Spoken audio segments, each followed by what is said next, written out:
This is what's pissing me off today. I'm Bob Pritchard.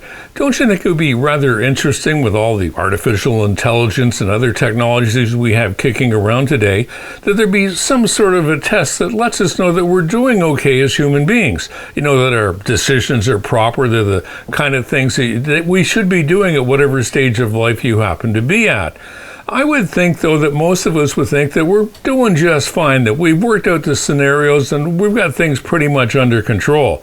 Even some people who are in very important positions, I would imagine, are thinking that way.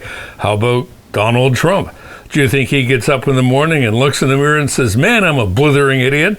No, I don't think that happens at all. I'm sure he's 100% convinced that he's doing the right things for America, putting tariffs on foreign companies coming in so that they have to pay tariffs. Of course, it doesn't work like that, but that's okay if you have a kind of a loose nut going on in your brain and it makes sense to you.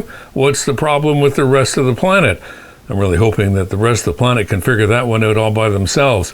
Or what's going on in Gaza right now with Israel and in the Middle East? Do you think that Netanyahu, the Israeli prime minister, gets up in the morning and says, well, I think I'll kill a couple of hundred more people today?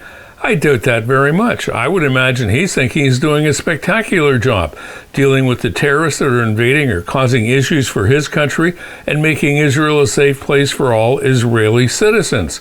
However, the rest of the world looks at this and says, something's really wrong in Camelot here. This sort of thing just doesn't happen in an enlightened world. But yet there they are shooting the heck out of each other over there. I guess more Israel shooting into Gaza and blowing up things. But these sort of scenarios really shouldn't be happening. We should have a mechanism that says, okay, it's time for you to be dealing with less important things, and we'll leave the running of the world to people who actually fall into the mainstream category.